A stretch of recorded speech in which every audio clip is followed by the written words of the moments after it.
అసత్య వ్రణం. 40 ఏండ్ల క్రితం ఆంగ్లదేశంలో హిందూ దేశ విద్యార్థుల సంఖ్య ఈ కాలాన్ని బట్టి చూస్తే చాలా తక్కువ. వారు వివాహితులై ఉండి కూడా అక్కడ అవివాహితులమని చెప్పేవాళ్ళు. అందుకు ఒక కారణం ఉన్నది. ఇంగ్లాండులో ప్రతి విద్యార్థి బ్రహ్మచారియే. వివాహో విద్యనాశాయ అన్న సూక్తి అనుసరించి అక్కడి వాళ్ళు విద్యార్థి దశలో పెళ్లి చేసుకోరు. పూర్వం మన దేశంలో కూడా మనం బ్రతికి ఉన్న కాలంలో విద్యార్థికి బ్రహ్మచారి అనే పేరు ఉండేది. మనకు బాల్య వివాహాలు వచ్చి పడ్డాయి. కానీ ఇంగ్లాండులో బాల్య వివాహం ఏమిటో కూడా ఎవరికీ తెలియదు. భారతీయ విద్యార్థులు ఇంగ్లాండ్ వెళ్ళిన తర్వాత తమకు పెళ్లి అయిందని సిగ్గు వల్ల అక్కడ చెప్పుకోరు.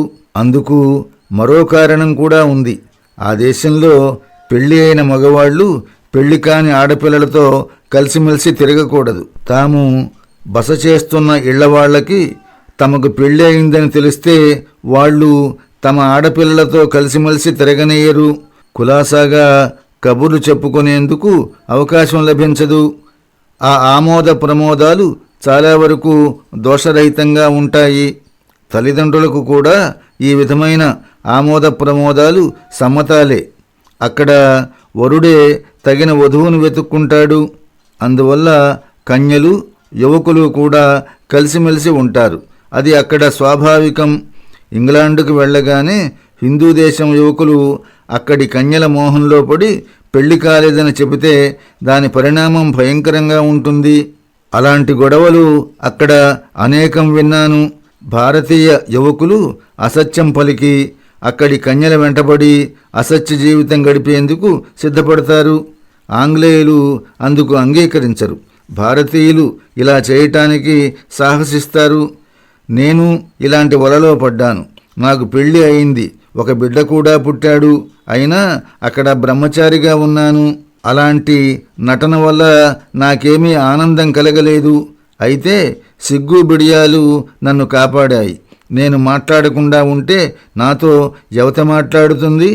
మగవాడు ముందడుగు వేస్తేనే కదా ఆడమనిషి కూడా ముందుకు వచ్చేది. నాకు పిరికితనంతో పాటు బిడియం కూడా అధికంగా ఉండేది. వెంటనర్లో నేను ఉన్న కుటుంబంలో ఇంటి యజమానురాలు కూతురు తమ అతిథుల్ని షికారుకు తీసుకువెళుతూ ఉండేది. అది అక్కడ ఆచారం. ఆమె ఒకనాడు నన్ను దగ్గరలోనే ఉన్న గుట్టల మీదికి తీసుకువెళ్ళింది. అసలు నాది వడిగల నడక, ఆమెది నాకన్నా ఎక్కువ వడిగల నడక. ఆ మాటలు ఈ మాటలు చెబుతూ నన్ను వడివడిగా లాక్కు వెళ్ళసాగింది. నేను కబుర్లు చెబుతూనే ఉన్నాను. ఒకప్పుడు అవును అని, మరొకప్పుడు కాదు అని, ఇంకొకప్పుడు ఆహా ఎంత బాగా ఉంది అంటూ ఆమె వెంట నడుస్తున్నాను. ఆమె పిట్టలా తుర్రున పోతూ ఉన్నది. ఇంటికి పోయేసరికి ఎంతసేపు అవుతుందోనని ఆలోచనలో పడ్డాను. అయినా నేను వారించకుండా ఆమె వెంట పడిపోతూనే ఉన్నాను. ఒక పర్వత శృంగం మీదకి ఎక్కాం. మడమల జోడు తొడుక్కొని 20 లేక 25 వయసులో ఉన్న ఆ యువతి రివ్వున క్రిందికి దిగసాగింది. క్రిందికి దిగటానికి నేను క్రింది మీదులవుతూ ఉన్నాను. నా బాధ ఆమె కంటపడుతుందేమోనని నాకు సిగ్గు. ఆమె వెనక్కి తిరిగి నవ్వుతూ ఇటు దిగు అటు దిగు అంటూ ఊతం ఇచ్చి దింపనా అంటూ రెచ్చగొట్టసాగింది. అసలే ఎక్కడ పడతానో అని భయం. అయినా ఆమె పట్టుకుంటే నేను ఆమె ఊతంతో దిగటమా? చివరికి అతి కష్టం మీద కొన్నిసార్లు పాకి కొన్ని చోట్ల కూర్చొని ఏదో విధంగా క్రిందికి ఊడిపడ్డాను. ఆమె శబాష్ శబాష్ అంటూ బిగ్గరగా నవ్వి నన్ను బాగా సిగ్గుపడేలా చేసింది. అయితే అన్ని చోట్ల ఇలా ఆమె బాహువుల్లో పడకుండా తప్పించుకోవటం సాధ్యమా? అయితే భగవంతుడు నా అసత్య వ్రణాన్ని మాన్పాలని భావించాడు. నన్ను రక్షించాడు. బ్రైటన్ అను గ్రామం వెంటనర్ గ్రామం మాదిరిగా సముద్రం ఒడ్డున గల పర్యటనా కేంద్రం. అక్కడికి ఒక పర్యాయం నేను వెళ్ళాను. అది వెంటనర్ వెళ్ళటానికి ముందు జరిగిన ఘట్టం. నేను బ్రైటన్లో గల ఒక చిన్న హోటల్కి వెళ్ళాను. అక్కడ సామాన్య స్థితిగతులు కలిగిన వృద్ధ వితంతువు కనపడింది. ఇంగ్లాండులో ఇది నాకు మొదటి సంవత్సరం. అక్కడ ఆహార పదార్థాల వివరమంతా ఫ్రెంచ్ భాషలో ఉన్నది. నాకు బోధపడలేదు. ఆ వృద్ధురాలి బల్ల దగ్గరే నేను కూర్చున్నాను. ఇతడు కొత్తవాడు, గాబరా పడుతున్నాడని ఆమె గ్రహించింది. ఆమె మాటలు ప్రారంభించింది. నీవు కొత్తవాడిలాగా ఉన్నావు, సంకోచిస్తున్నట్లున్నావు. తినేందుకు ఇంతవరకు నీవు ఆర్డర్ ఇవ్వలేదు, కారణం ఏమిటి అని అడిగింది. నేను ఆహార పదార్థాల పట్టిక చూస్తున్నాను. వడ్డన చేసేవాణ్ణి పిలిచి మాట్లాడదామని అనుకుంటున్నప్పుడు ఆమె మాట్లాడింది. ఆమెకు ధన్యవాదాలు సమర్పించి, ఈ పట్టికలో ఆహార పదార్థాలను గురించి వివరం తెలుసుకోలేకపోతున్నాను. నేను శాకాహారిని, అందువల్ల వీటిలో ఏమేమి వంటకాల్లో మాంసం ఉన్నది, మాంసం కలవని వంటకాలు ఏమిటో తెలుసుకోగోరుతున్నాను అని అన్నాను. ఇదా విషయం, నేను నీకు సహాయం చేస్తాను. పదార్థాల వివరం చెబుతాను, నీవు తీసుకోగల పదార్థాలు చెబుతాను అని అన్నది. నేను అందుకు అంగీకరించాను. అప్పటి నుండి మాకు దగ్గర సంబంధం ఏర్పడింది. నేను ఆంగ్లదేశంలో ఉన్నంతవరకే కాక అక్కడ నుండి వచ్చిన తర్వాత కూడా ఈ సంబంధం చాలా కాలం వరకు చెక్కు చెదరలేదు. ఆమెది లండన్. అక్కడి తన అడ్రస్సు నాకు ఇచ్చింది. ప్రతి ఆదివారం భోజనానికి తనింటికి రమ్మని ఆహ్వానించింది. ఇతర సమయాల్లో కూడా నన్ను భోజనానికి ఆహ్వానిస్తూ ఉండేది. నాకు గల సిగ్గును బిడియాన్ని పోగొట్టేందుకు బాగా సహకరించింది. అనేక మంది యువతులను పరిచయం చేసింది. వాళ్లతో మాట్లాడమని నన్ను ప్రోత్సహించింది. ఒక స్త్రీ ఆమె దగ్గరే ఉండేది. ఆమెను నా దగ్గరకు పంపి ఆమెతో మాట్లాడమని నన్ను ప్రోత్సహించింది. అప్పుడప్పుడు మా ఇద్దరిని ఒంటరిగా ఉండనిచ్చేది. ప్రారంభంలో ఈ తతంగం నాకు నచ్చలేదు. ఏం మాట్లాడాలో తోచేది కాదు. ఎగతాళి మాటలు ఏం మాట్లాడను. కానీ వృద్ధురాలు ఈ మాటలు ఈ విధంగా మాట్లాడమని చెప్పి ధైర్యం చెబుతూ ఉండేది. అంటే నేను స్త్రీ సాంగత్యానికి సిద్ధం చేయబడుతున్నానన్నమాట.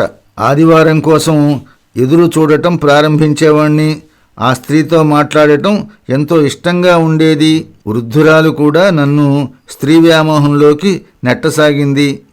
మా ఈ సాంగత్యం ఆమెకు కూడా ఇష్టమేనన్నమాట. మా ఇద్దరి మేలు ఆమె కూడా కోరి ఉంటుంది. ఇక నేను ఏం చేయాలి? నాకు పెళ్ళి అయిందని ఇదివరకే చెప్పి ఉంటే బాగుండేది కదా. అప్పుడు ఆమె నా వంటివాడి పెళ్లి విషయం యోచించేదా? ఇప్పటికే సమయం మించిపోలేదు. నిజం తెలియజేస్తే ముప్పు తప్పిపోతుంది కదా. ఈ విధంగా ఆలోచించి పూర్తి వివరాలు తెలుపుతూ ఆమెకు ఒక జాబు రాశాను. జ్ఞాపకం ఉన్నంత వరకు నేను రాసిన జాబు సారాంశం తెలుపుతూ ఉన్నాను. బ్రిటన్లో కలిసినప్పటి నుండి మీరు నన్ను ప్రేమగా చూస్తున్నారు. తల్లి తన బిడ్డను చూసే విధంగా మీరు నన్ను చూస్తున్నారు. నాకు పెళ్లి అవటం మంచిదనే భావంతోనే యువతుల్ని నాకు పరిచయం చేస్తున్నారు. ఈ వ్యవహారం మొదలక ముందే మీ ఈ ప్రేమకు నేను తగనని తెలియజేయటం నా కర్తవ్యమని భావిస్తున్నాను. నాకు ఇదివరకే పెళ్లి అయిపోయిందని నేను మీతో పరిచయం అయినప్పుడే చెప్పి ఉండవలసింది. హిందూ దేశంలో పెళ్లి అయి ఇక్కడ చదువుకునేందుకు వచ్చే విద్యార్థులు తమకు పెళ్ళయిందని చెప్పరనే విషయం నాకు తెలుసు. నేను కూడా ఆ విధానాన్ని పాటించాను. అయితే ఇప్పుడు ఆ విషయం చెప్పి ఉండవలసిందని నాకు బోధపడింది. బాల్యంలోనే నాకు వివాహం అయిపోయిందని, నాకు ఒక కొడుకు కూడా కలిగాడని ముందుగానే చెప్పి ఉంటే బాగుండేది.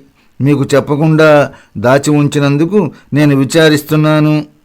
అయితే ఇప్పటికైనా మీకు నిజం తెలియజేయాలనే ధైర్యం భగవంతుడు నాకు ప్రసాదించాడు. అందుకు సంతోషిస్తున్నాను. మీరు నన్ను క్షమించండి. మీరు నాకు పరిచయం చేసిన యువతితో ఏ విధమైన అక్రమ సంబంధం నేను పెట్టుకోలేదని మీకు తెలుపుతున్నాను. మీరు నా ఈ మాటల్ని నమ్మవచ్చు. హద్దు దాటకూడదన్న విషయం నాకు తెలుసు. నాకు మూడు ముళ్ళు పడాలనే భావం మీకు కలదని నాకు తెలుసు.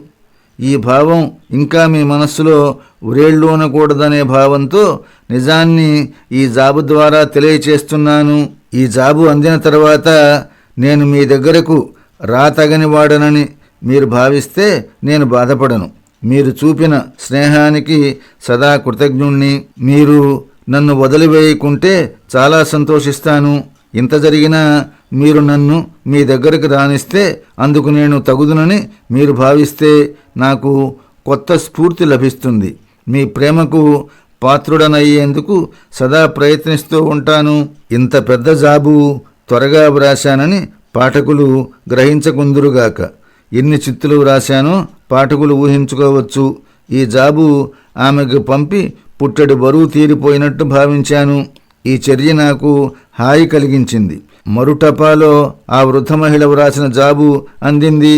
అందులో ఈ విధంగా ఉంది: నీవు నిర్మల హృదయంతో రాసిన జాబు అందింది. మా ఇద్దరికీ సంతోషం కలిగింది. ఇద్దరం బాగా నవ్వుకున్నాం. నీవు అసత్యానికి పాల్పడ్డావు. అది క్షమించటానికి అర్హమైన తప్పిదమే. నీవు నిజం చెప్పటమే ఆ అర్హతకు కారణం. నీకు స్వాగతం. నా ఆహ్వానం నీకు ఎప్పుడూ ఉంటుంది. వచ్చే ఆదివారం నాడు నీకోసం మేమిద్దరం ఎదురుచూస్తూ ఉంటాము. నీ బాల్య వివాహం గురించి వివరాలు వింటాము. నిన్ను ఎగతాళి చేసి ఆనందం పొందుతాము. మన స్నేహం ఎప్పటిలాగానే స్థిరంగా ఉంటుంది. పూర్తిగా నమ్మవచ్చు.